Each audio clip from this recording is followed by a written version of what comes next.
Countdown.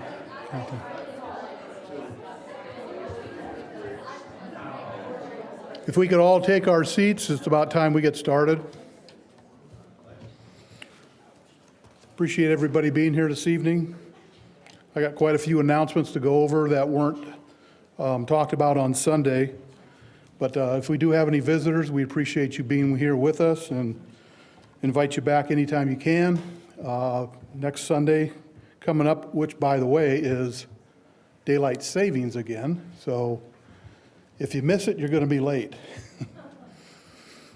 A few people that we need to keep in our prayers. Kristen Cather, Dale was saying that she's back to normal. So, coming from Dale, I don't know how to take that, but I think what it means is Kristen's doing a lot better. So prayers on her behalf are great. We need to keep Gene Mangrum in our prayers, as well as Bob Garrett. That's not one that we've mentioned here, but Bob's, I think, dealing with some medication issues, so he's trying to get that dialed in, so need to keep Bob in our prayers. Linda Adair fell, and she broke her wrist. So she is in a splint, and the problem with that is that Don has got hip surgery coming up on the 11th of April, so I'm not sure how that's all going to feather out, but certainly want to keep both Linda and Don in our prayers. I don't know how that's really going to work out. I mean, that's going to be a tough one, but we need to really step it up and see what we can do to help that situation. Elizabeth Witt is still in ICU. She's suffering from low sodium and low potassium. Carol Ann has been with her quite a bit, and I know Dale has as well. But she said she's feeling better, so we certainly need to keep her in our prayers as well. There's a bunch of puzzles in the back there on the back bench that Joe Lacates brought in. They're free. If anybody wants them, take them. They're not for putting together while services are going, but they are free. So please, if you want them, they're back there. It's good to see Wesley Boyd and Patsy out. I got a card here from Wesley. It says, "To our Christian friends, thanks for all the calls, cards, messages, but most of all the prayers. It is so wonderful to know you have Christian friends at times like these. Love, Wesley and Patsy Boyd." So it's good to see both of them out, and I know Wesley seems to be doing better, and that's prayers have been answered on his behalf. The men's meeting that normally takes place at 8:30 on Saturday will take place at 4:30 p.m., and that'll be out at Manel's on this Saturday. The Manel's by the airport. And Brad said that the address is in the email that he sent out, but he'd be happy to send it out again if necessary. So that's all the announcements I have. It's always a good opportunity to offer the invitation to anybody out there that may need it, whether you're a Christian or just in need of the prayers. There's a couple things I want to read about, what do I need to do to be saved. In Acts 16, verse 25, starting in verse 25, "But at midnight Paul and Silas were praying and singing hymns to God, and the prisoners were listening to them. Suddenly there was a great earthquake, so that the foundations of the prison were shaken, and immediately all the doors were open and everyone's chains were loosed. And the keeper of the prison, awaking from sleep and seeing the prison doors open, supposing the prisoners had fled, drew his sword and was about to kill himself. But Paul called with a loud voice, saying, 'Do yourself no harm, for we are all here.' Then he called for a light, ran in, and fell down trembling before Paul and Silas, And he brought them out and said, Sirs, what must I do to be saved? So they said, Believe on the Lord Jesus Christ, and you will be saved in your household. Then he spoke the word to the Lord. Then they spoke the word of the Lord to him and all who were in the house. And he took them the same night, same hour, and washed their stripes, and immediately he and all his family were baptized. Now when he had brought them into the house, he set food before them and rejoiced, having believed in God with all his household. So really, before I became a Christian, that was a question I asked myself: what do I need to do to be saved? And a friend of mine that actually baptized me told me this story, or he actually read it to me. So it's very dear to my heart, because that's actually what probably, I'll say, the words pushed me over the edge. Because if you knew me before I was a Christian, I was very, very stubborn. A lot less, no, a lot more, Debbie would say. But, it's interesting, because when I first started attending church with Debbie before I was a Christian, I didn't know this, but she told people to not say anything to me about church. Just let me be. And I didn't know that, but it was kind of interesting that this one guy that became a very good friend of ours, he didn't listen to her, so he did say some things to me, and it eventually changed my mind. So what must I do to be saved? I mean, it's very simple. God has laid out a plan. The interesting thing is that if you're not a Christian, I sometimes ask myself, does God hear your prayers if you're not a Christian? I believe he does. I believe he hears everybody's prayers.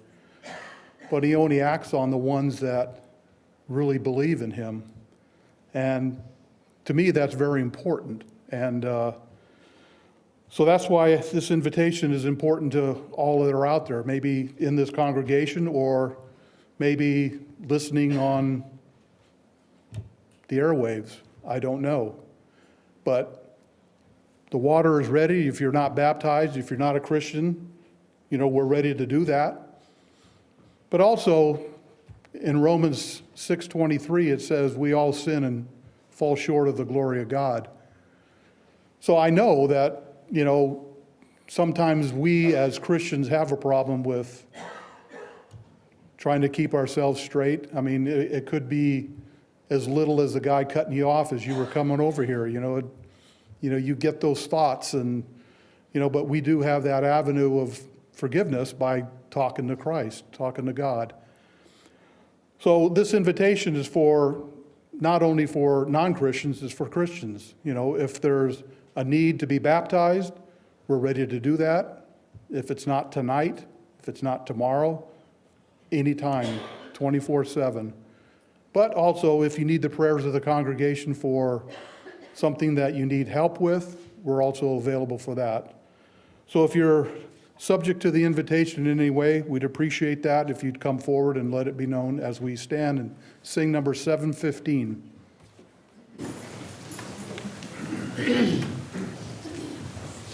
This world is not my home, I'm just a passing through. My treasures are laid up somewhere beyond the blue. The angels beckon me from heaven's open door, and I can't feel at home in this world anymore. Oh Lord, you know I have no friend like you. If heaven's not my home, then Lord, what will I do? The angels beckon me from heaven's open door, and I can't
bow together, then we'll be dismissed to classes. Our Father in heaven, we thank you so much for this night. We can come together and study from your word, and we look around and we see so many blessings, and we're just thrilled to see Wesley here tonight and doing so well, and thank you for answering our prayers to restore his health, and we wish him continued health and many more years of good health, and please bless him and Patsy. And we ask now for Don and Linda Adair. They both have got health struggles at the moment, and certainly we can be useful in helping them, but we ask that you also would bless them and give us those opportunities that we may not see. Also for Elizabeth Witt, we ask that you be with her as, if I'm not mistaken, she's back in the hospital today, and please be with her and help her to regain her health and her strength. And we have others here who also are struggling. Please be with them. We thank you so much for this congregation. We ask that you now especially be with those who are about to teach. We hope that they are prepared and ready to delicately and confidently handle your word. All these things we ask in your Son's name, Jesus. Amen.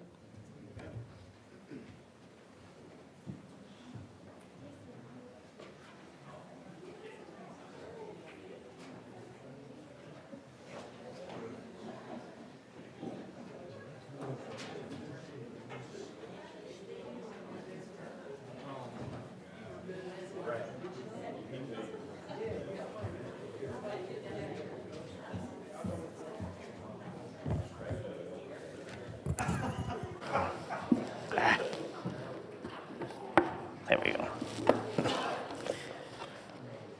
Okay. All right. Go ahead and open your books up. Let's see what page that is. Lesson, I think 11. Yeah, lesson 11 or lecture 11, Christians in Higher Education, page 116. And if you don't have that workbook, but you want to go to Colossians chapter 2, we're going to be looking at Shane Scott's lecture on Christians in Higher Education. This is the last of the 3 lessons. We're going to get into the next series about the church and love in the church as it ties with our being connected as our theme for this year. And so that's going to be something that Wilson Adams has, that series of lessons. So we'll get that out to you hopefully by next either Sunday or Wednesday. So keep that in mind. But for now, we are in lesson 11 or lecture 11 on Christians in Higher Education. In Colossians chapter 2, it says in verse 8 that, "See to it that no one takes you captive by philosophy and empty deceit according to human tradition, according to the elemental spirits of the world, and not according to Christ." And that is the opening text that Shane had in light of the fact that we were talking about higher education. Interestingly enough, we had a sermon about 3 or 4 years ago, and it was dealing with education and what happens to our young. I forget that book now that I had used in studying because it had a lot of research in it. But it pointed to the fact that about 2/3 of our young, that when going off to college, at least while in college, just would stop going to church somewhere, and this is across all denominations and what have you, and that a number of them would just no longer come back to church, so to speak, and some have left the faith. And then there's this big question over what that even meant, because then you had another stat that's talking about the difference between religion and those who are spiritual but not religious. And so there was a lot of that conversation going on. So Shane has very similar stats that he gets his from admissionsly.com. And it says over 2/3 of high school students will go on to college. And of that, 2/3 of the young adults who regularly attended church in high school have stopped attending college for at least a year between the ages of 18 to 22. And then of those that stopped attending, almost half say they attending college played a major role in that decision. And if you go off to the websites that are down in the footnotes, and one was from the Baptist Courier, the second largest reason, and this is the first, 34% did not come back to church services or attending church services because of going to college as a major role decision. The second highest was church hurt. So kind of some things that we were talking about from a couple of weeks ago when Zach was here. It was dealing with the church being a place of healing, or should be. At least the last few minutes, he kind of got into that with the lesson a couple of weeks ago. But that gives us a lot of information when you look at some of these statistics on why those who have left never have come back. And so when you look at higher education, first and foremost, and Shane goes into the history of this, but is it in and of itself a reason for why many have left the faith? I got a no from Brad. Anyone else? Yes? No? I don't know? Okay, got no. Why not? People have to have their own faith prior to leaving the nest. If you don't have your own faith, then you don't really have anything to lose. Okay. You just no longer have the influence of those that you were around. So Brad's contention is that if you really don't have any faith, in other words, this is what mom and dad made me do when I was growing up, if I can infer from his statement, then it really isn't your faith, and so there was nothing for you to really lose. But there's a lifestyle that changed, absolutely, right? And so then that's the point that is being made. If you never really had faith, then you really didn't lose it. You just stopped going because now you're on your own. And think about this. He brings this up, I forgot what page. When you are going to college, life as you know it has changed drastically, right? How so, though? The influences are vastly different. Okay, influences are vastly different, but how has the lifestyle, first of all, changed? No one that's telling you to get up, and no one that's fixing your food for you, and all the examples he used. Okay. You've got all these decisions now is on you. Right, no one's waking you up to go eat breakfast, to go to class, per se. At least most college students I'm aware of. Example for you to go to church. I'm sorry? Or setting an example. Or setting that example of you going to a church service would be one of them. And of course, you have mom and dad typically will wake you up, typically will provide for you food and clothing and so on and so forth. And all these are new decisions that you've made. And so it's a big change from a cultural lifestyle standpoint. Any other reason? Ted. Sorry, Ted. I keep doing that with you guys. I don't know why. We'll have a discussion about that. Yeah. From my own experience, college was a time of great indecision or decision of trying to understand who I really was. Because I would look at the things that I would be involved in and think, well, that's not who I am. And then there'd be something else. So there is a thing about the first time you are out without your parents being there to backstop your decisions that can lead to you opening yourself up for influences that will work against what you have been taught. For me, the thing that I maintained was going to worship services.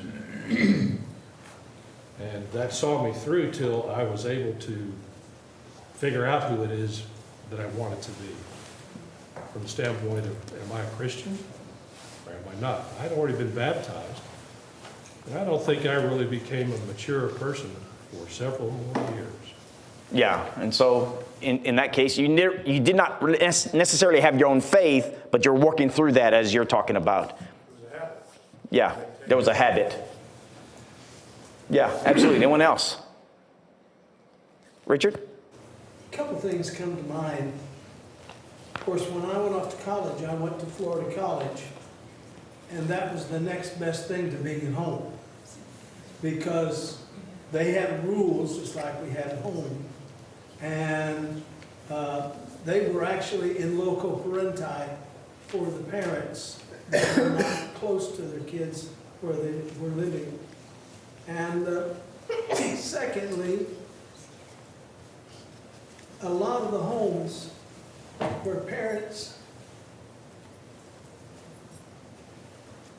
seem to be Christians, the kids don't necessarily see their parents in that role because there's sometimes inconsistency in certain areas of their life. We get up late, we'll go to church, you know, or we won't go to Bible, we'll go to worship or whatever. And the influences that the kids see from the parents don't necessarily make them want to follow in their steps. Yeah, that's true. There's a lot that when I leave home, I'm going to do what I want to do, you know, because at home I don't like what's being done or what I'm forced to do and what have you. So what I'm hearing is a number of different experiences. You know, the one common thing is that life is drastically different, right? As far as routines, decision making. Those are things that are now coming on to you as an individual in this new setting, and you're adulting, so to speak, in that regard. And so there is a definite lifestyle change. As far as the education itself, and we're talking about, I'm looking in this room from the oldest to the youngest that have gone through a university lifestyle. You know, life has changed in the university system. Shane even brings this out, and this is nothing new. This is not earth-shattering information, but colleges generations ago were really religiously influenced. Many of them were set up through churches. Many of them. In fact, the quote coming from Harvard, from what was the intent of the university system was basically to glorify God through education, right? And today we are on a polar opposite swing where typically God is left out of the picture in many, if not most, university systems. And so again, you're going to have that influence in addition to the fact that life is different. For that matter, just the life on campus. If you've been to a lot of state schools,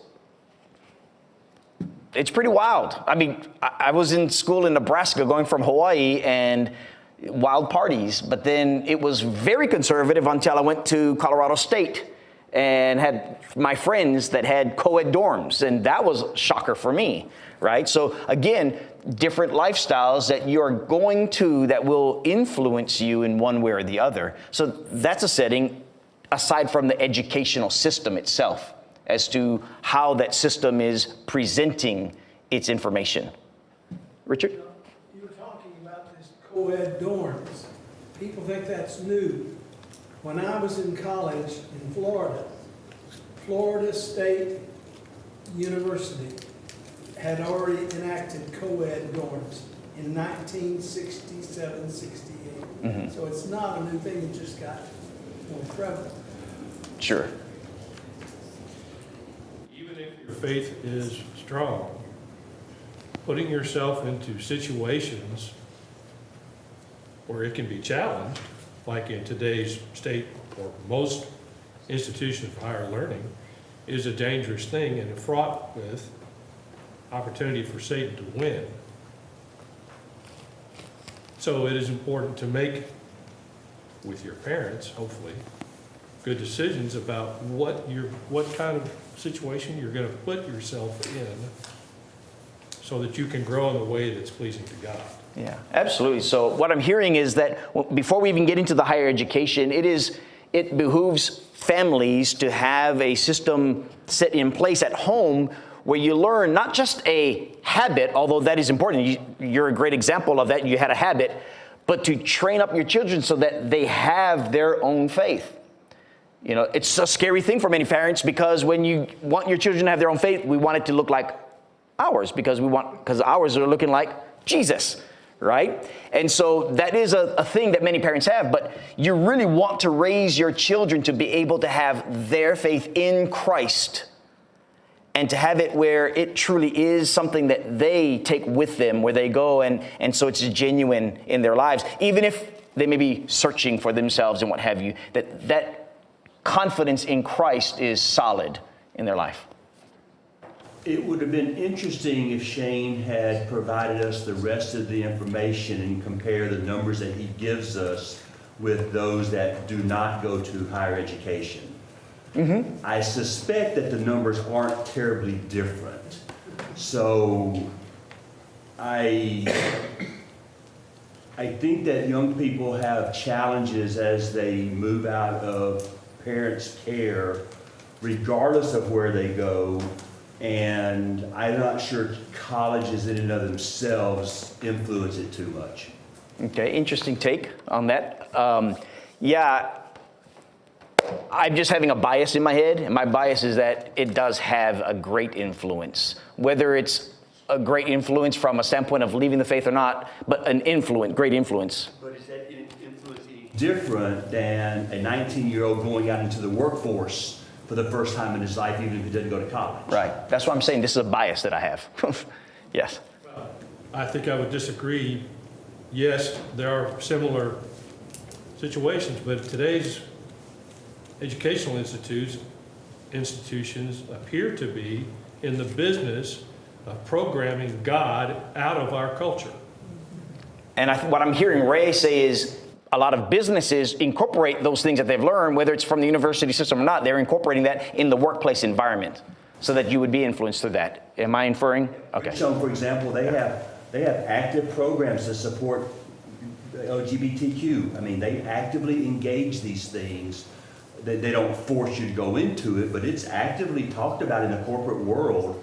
I can imagine a 19-year-old coming to work for Bridgestone and seeing all the things that they're exposed to. I have a tough time correlating that to 1977 when I went to Georgia Tech, but the corporate world is no Eden right now. Yeah, my bias, again, would be that it's even more prevalent in the educational system. That's, again, just my bias that I have. Ron and Richard? We had a young man who worshiped here for a number of years, a very young man, and very conservative. I mean, just spiritually sharp, thought a lot of him. And I know where he went to college, and I know what kind of school it was. And still. And he is so far left-wing now. God is out of the picture. It's just unbelievable what can happen to somebody who is amenable to those influences. Yeah, and we're talking about anecdotal situations versus this large numbers, right? But the influence is definitely there. There's no doubt about that. And whether it's there or in the workplace or just in society, right? So that we are in. When I went to school, I didn't know anybody. I mean, we had a school with 30,000 people. I finally met people who were Christians because there was a small congregation in this town. But before I met them, I was just there on my own. But I would say that my background, moving around a lot when I was a kid, on my dad's job, I had no friends. I had a few friends left over from high school and some from college. I didn't have that support system outside my home. And so I learned to try to be faithful on my own. And Connie, my sister, we lived in a town where we were the only two Christians our age. And lived there for a while, 3 years. Yeah. You learn to be independent, and when your parents are continuously teaching and don't let go. And so everything depends on circumstances. The guy I was telling that went to the liberal college and it had a huge effect on him. And then people that go to Florida College. I'd like to know how many of them, what percent remain faithful for any length of time. Just as an FYI, you're talking about a guy who grew up in the world and became a Christian while in college. So there's that. And my life was as worldly as could be. There was no spiritual influence on the college campus as far as I was concerned that I knew about. And yet, so I mean, we can really go off on anecdotal situations here. Richard, and then we're going to move on to some of these points here. I think that I agree with part of what Ray says, but we live in a different age. When kids went off to college, a lot of times they went to the community college, to the university that was in their area. but they stayed at home, and they still had the influence of their parents in the way they acted, in the way they thought, in the way they behaved. Nowadays, it's just the opposite. They want to get away from home as quick as they can and be out on their own. And so I can understand both the influence, both to the person that doesn't go to college or to the people that do, but they still have these influences around them. It's a question of whether they're going to succumb to them or not. So while there are situations where kids want to get up when as soon as you can get away from home, they want to do their own thing, and then there are others that's not even a factor at all. They still love their family, they love the Lord. But here's the reality. On page 119, after using the illustration of Daniel and his 3 friends in Babylon, as there were refugees there, he says in the middle of page 119, imagine being 1,000 miles away from home, immersed in a completely foreign culture. And that may not be me in that it's a different language or anything like that, although it felt like a different language, learning proper English in the mainland. Living thousands of miles away in a foreign culture, that's what it felt like, because I could go up and kiss any lady here and be at completely home, and you're a stranger to me, but out of respect. But yet, on the flip side, it's like, whoa, right? That's not what we do here. And so, again, cultural things that I'm learning as life is taking place, this is the concept that is being given, except for you're talking about a Jewish culture where you have laws that you've been raised upon, right? And it's not like just going to church and hearing a sermon or hearing mom and dad say you do this and so on and so forth. It was so in part of their every aspect of their lives. And they're being off to another country and mom and dad aren't around. And you are being forced to live a certain way, right? To a certain extent. That's the picture that is given here of Daniel chapter 1, verses 1 through 7. In fact, I'm going to go ahead and read those first 7 verses to kind of give us the sense of what's taking place here. It says, in the 3rd year of the reign of Jehoiakim, king of Judah, Nebuchadnezzar, king of Babylon, came to Jerusalem and besieged it. The Lord gave Jehoiakim, king of Judah, into his hand, with some of the articles of the house of God, which he, Nebuchadnezzar, carried into the land of Shinar to the house of his God, and he brought the articles into the treasure house of his God.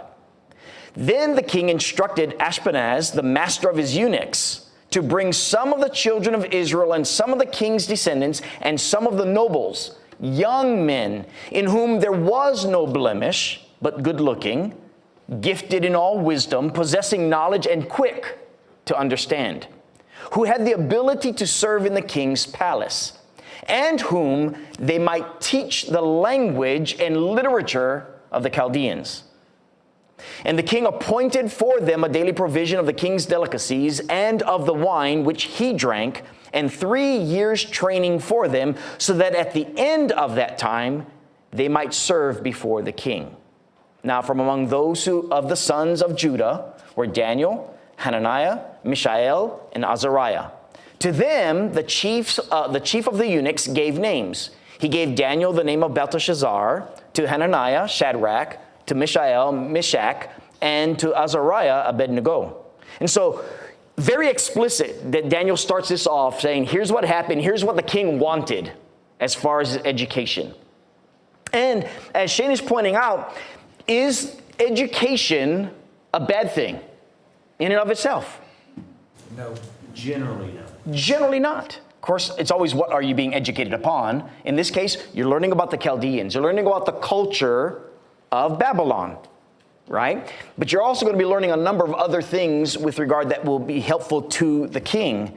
And so as Shane is pointing out, education, there's nothing bad with education in and of itself. In fact, he brings out the point that education, when you're of the world, is used for what? Typically, things of the world. But if you are raised up in the body of Christ and you have parents who love you and they're steering you to love God with all your heart, right? To love your fellow man, then would not that be instilled in a child to love education and how you can use it to the glory of God? Even in the most quote-unquote liberal arts school, you can take that education, whatever you're getting, knowing that there's going to be some things taught, whether it's LGBTQ or whatever it may be, and you're going to take that education and use it to the glory of God.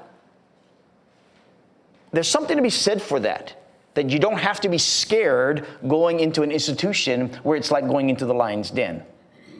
Knowing full well the potential is always there for you to be led astray.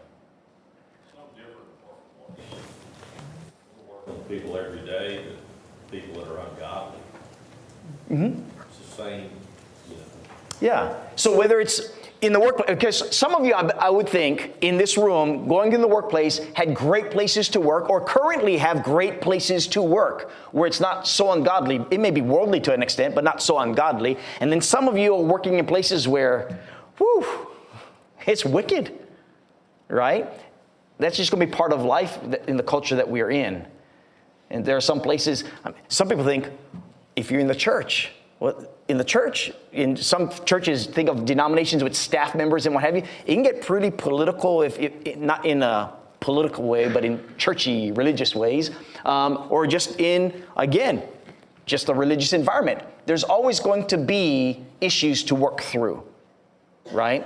We're just talking about the influence of higher education upon our young. That's the focus on the book. And to your point, Ray, yeah, it'd be great if we could get some information on things outside of higher education, but that was his focus, right? So that's why he gave that. It would have been nice, though, I think, to have had comparison numbers or contrasting numbers. So this is the thing. When you look at what he says, what Shane says on the middle of page 119 in 1 Peter chapter 2, verse 11, he gives us this point. We, like Daniel and his friends, are also in exile. And he quotes 1 Peter. It says, Beloved, I urge you as sojourners and exiles, abstain from the passions of the flesh, which war against your soul. Everywhere you are, whether you're young, whoever you are, that's what we're going to have to do. We live in the world. As Phil is saying, the world is going to be worldly, if I can paraphrase his words. And if it's going to be worldly, that includes a lot of the temptations, right? And so if the temptation is, I'm going to feed you, me being the institution of education, if I'm going to feed you doctrines, teachings that lead you away from God, can you not understand that? Be wise to it, even young, right? Can you not be aware of these things? Does it mean that it won't influence you? I think everything influences us. I think you being in this service tonight is influencing you. You going to your own homes influences you. And so all those influences are going to be, to a lesser or greater degree, going to help you, draw you and influence more towards God, maybe less towards Him, maybe more towards the world, less towards the world. Influence is always going to be there. You're going to have two things and two ways of looking at this. Number one, as someone had already said, is your faith strong? Even if your faith is strong, you can be led astray, right? So my take is, do you trust in the Lord's strength? Because we may be weak at times, but is the Lord strong? Is the Lord weak? What is the answer? He's always strong. So we need to be leaning on Him, praying to Him. And if anything, before going, whether it's into higher education or into the workplace, whatever, we need to be a people that truly believe that God's strength is powerful, even when we are not, even when our faith is weak, because we trust that His strength is there to sustain me. Okay, so there is a mindset that I would like to incorporate for you to have, right? Whether it's you or your children, for those of you who are young, to have that mindset that says, there may be times I might be weak, But I'm so grateful that I have a Lord that is not. Okay? Any comments or questions? Sawyer. I think that our fear of higher education with regard, and how it relates to Christianity, has in many ways compounded the problem, not made it better. And one common experience that I have with Ray that he mentioned last week, I believe, is I've seen a lot of people go to higher education, they learn more about the sciences, and they see things that they think are in explicit conflict with their faith in Jesus Christ. And they see things like that and they leave the faith because they were taught that these things were in explicit conflict with their faith in Jesus Christ.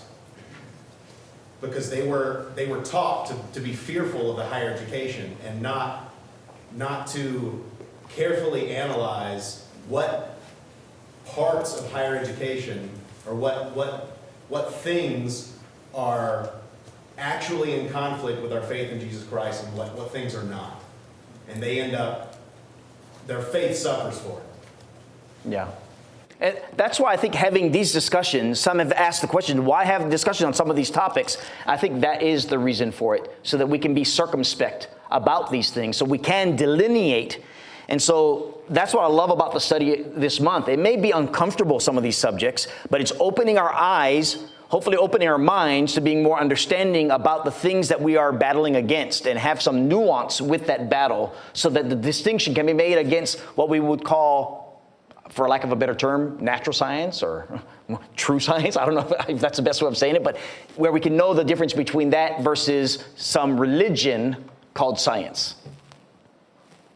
Reading this caused me to give a fair amount of thought to what can I do to help prepare my grandchildren, who I hope one of these days has the opportunity to go to college, if that's their choice. So what can I be doing? And of course, this is one of the things we can be doing. Yeah. I've given copies of this book to my two sons so that they can see the perils and be thinking about it. Yes. That's what I think, and I assume that's one of the reasons they had this man speak about this, is so that our minds can be turned toward what do we do? Yeah, exactly. A lot of times, like 30 plus years of preaching, I've never been a part of a study that really dealt with cultural issues like this, right? And again, some of these conversations were uncomfortable. Some of these things cause tension within our discussions. That's not bad. Kind of like being afraid of going to college because of some of the things that we face. No, you can be afraid of them, or you can say, look, listen, God is always in control. Let's have these discussions knowing that He is in control and that we're going to guide or be guided through these murky waters so that our faith can be built in Him despite all the things that are around us, vying for our souls. Jennifer? I'm just thinking about where you started, about the big change that happens in college, which I agree with. There is a lot that shifts. On the flip side, though, the difference now is my 10-year-old's having to decide what she thinks about the LGBTQ. She's not getting that in college. She's getting that in 4th grade. Yep. She's having to wrestle these things well before college. Correct. And so in some ways, it creates an opportunity for us to be having more conversations before they get there. Correct. The downside is they're having to deal with it much, much, much younger than maybe when I went to college and got confronted with a whole new reality. Yeah. I mean, there's some good and bad in that. Yeah, I mean, again, a lot of these discussions we're having, while it's talking about higher education specifically, we can definitely apply to our context, which has changed drastically, where everything's coming down much sooner.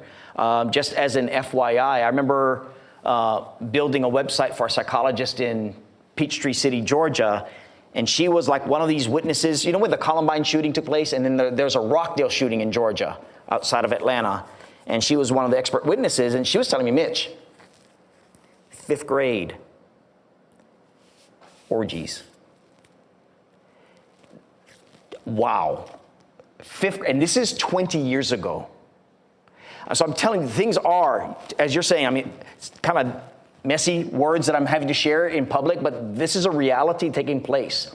Traces of opioids in the lake in town because there's that much prescription medication in the system, right? These are things that adults and kids are taking, all kinds of stuff. So yeah, having these difficult conversations, again, is uncomfortable for us, but we better be dealing with it, or we let the world deal with it, and that's where a lot of our kids are like, well, the church doesn't want to deal with it. Sounds like the real problems are being solved outside of church. And that may be part of the reason why some of us are leaving the faith. I see some of you raising your hand or nodding your heads. I think part of the thing about when kids go to college is that there's a lot of emphasis on the wrong thing of why kids go to college. Kids, parents, everything now is so pressured to get into Ivy League schools, to get into D1 sports scholarships. All these things are like the driving factor. Go to wherever you want because your SAT score is high enough. Instead of practical discussions of saying, like, what is the best college for who you are as a kid, what I know what you need, where we can get you plugged in, and as a parent being invested into that conversation beyond what is financial aid going to take care of for you. And I mean, those are factors into the conversation, but if you're going to send your kid to a school that's a state school and, you know, church is 30 minutes away, I'll tell you that an 18-year-old is going to lose satisfaction with that pretty fast. You know, so there's just like a lot of practical things like that as a parent you can think about. And it's going and visiting the congregations that your kids can visit. And it's getting them plugged into groups and making sure people know them there, that they can be accountable to and are going to check up on them when mom can't because you're 5 hours away. You know, yes. It's not just that it's not your own faith when you're 18. It's that you're 18. You're not done growing up when you're 20 years old and still in college. Just because you're an adult, but what the government might say, like, you're not. You have so much learning to do in every emotional maturity aspect of your life. You need guidance from parents and mentors to get you to that next place. And just kind of dumping, you know, your kid out there and being like, oh, well, it's just higher education. It's also, did you have enough open discussions with them leading up to them to prepare them for what was coming? And did they even know what it would be like? I think there's a lot of open communication that can happen before and while they're in college, that if kids didn't feel fearful that they're doing a thing that they know their mom and dad don't want them to do, so they just don't talk about it and then fall away. Yeah. I think that big takeaway of being connected is very important, and doing what you can proactively toward that end is very, very helpful. Yeah, and the reality is if our kids are going to be off and away from home, they're going to be doing what they're going to be doing. I mean, they may have already been doing it at home and we just didn't see it, right? In their hearts, at the very least. And so that's a reality. I think back even in high school, when I was home for summer. I lived away from home when I was going just 14 years old. So I was away from home before going to college. But I remember one summer, while I was at home for the summer, that my sister was sneaking in after all night partying at 3 o'clock in the morning and just coming back through the window. You know, but if mom and dad didn't know, it's because these are things that go on in homes. Parents, you've lived life. You've probably had some experiences along these lines, if not differently than that. That happens.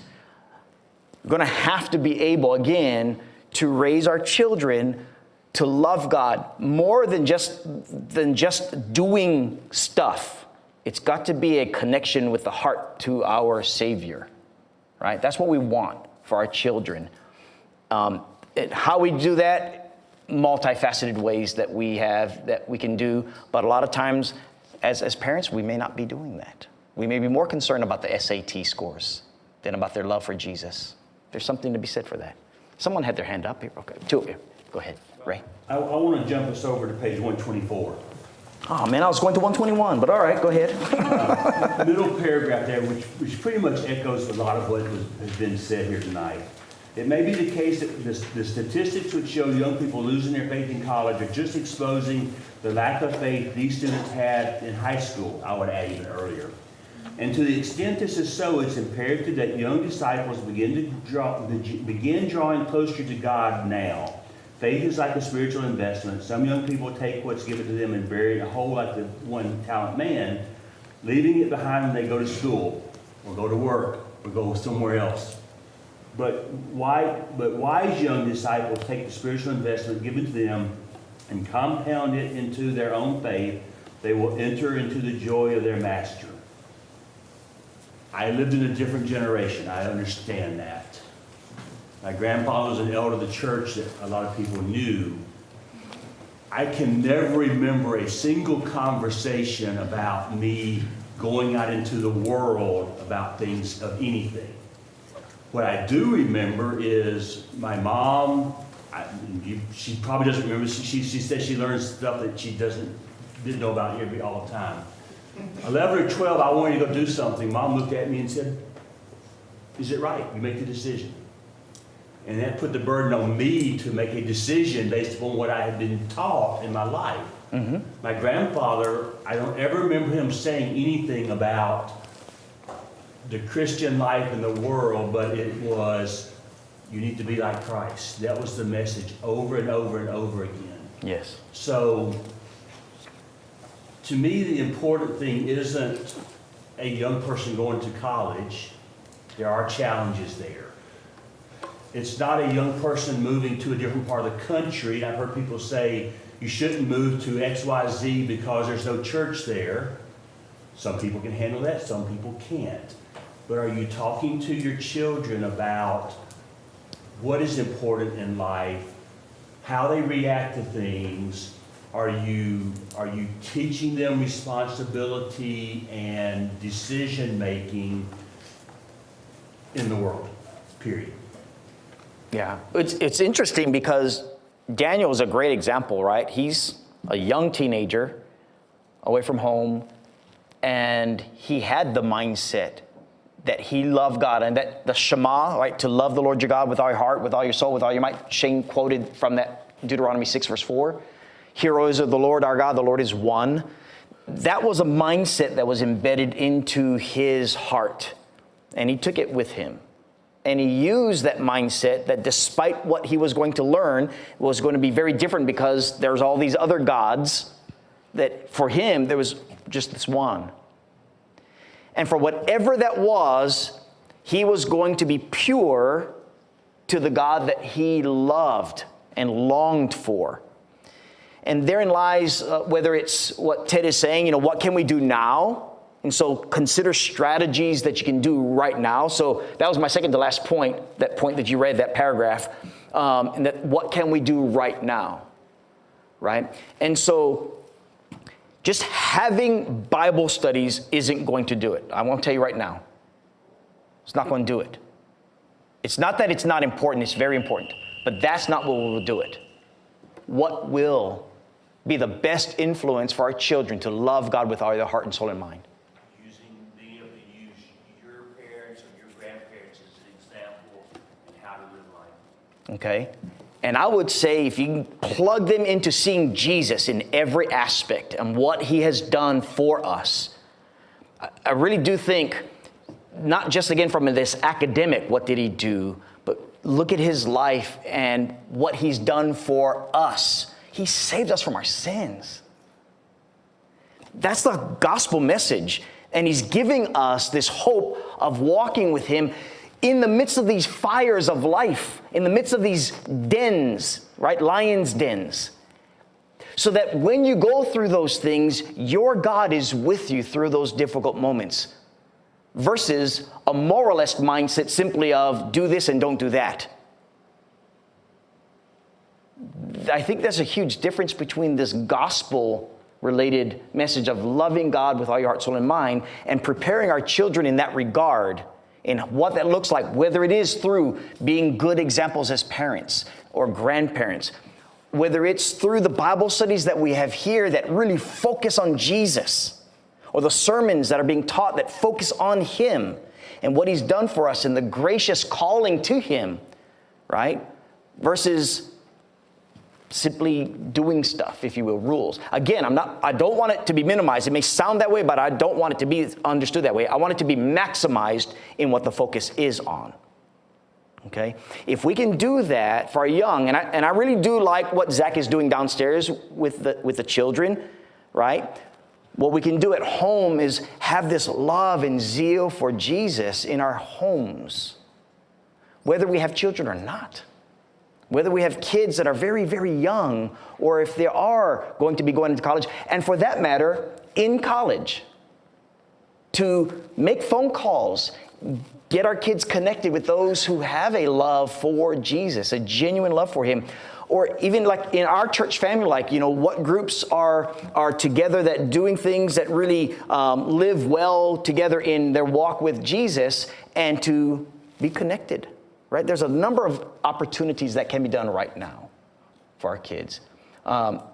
Reality check, though, we're just on a trend in the world, in this country, let alone the world, where we're having less and less of that kind of influence. That's a reality check. So what can we do now to do what we can right here in this practical, functional fellowship that we have with each other?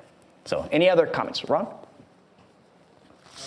Thinking, when my boys were, I lived in Memphis. We lived in Memphis. He went to school in Knoxville. That's pretty far apart. My worry was not about University of Tennessee.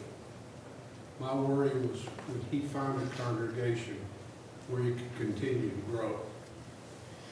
And he went to one, and he said, this is not for me. And he found another one that he could go to. Then you still, I don't care what happened, you still worry. And we made a trip over there one time, went to the worship service with him, and I can't tell you the elation when all these people said, hey Dusty, how you doing? Hey Dusty. People knew who he was. That made me feel good to an extent. They're 47 and 48 years old now, and I still worry about their spiritual growth when they're doing what they need to do and teach their children. Those of you who have young children, that doesn't go away. It does not end. You will worry about them till you die. Yeah, parents love their kids. Sawyer?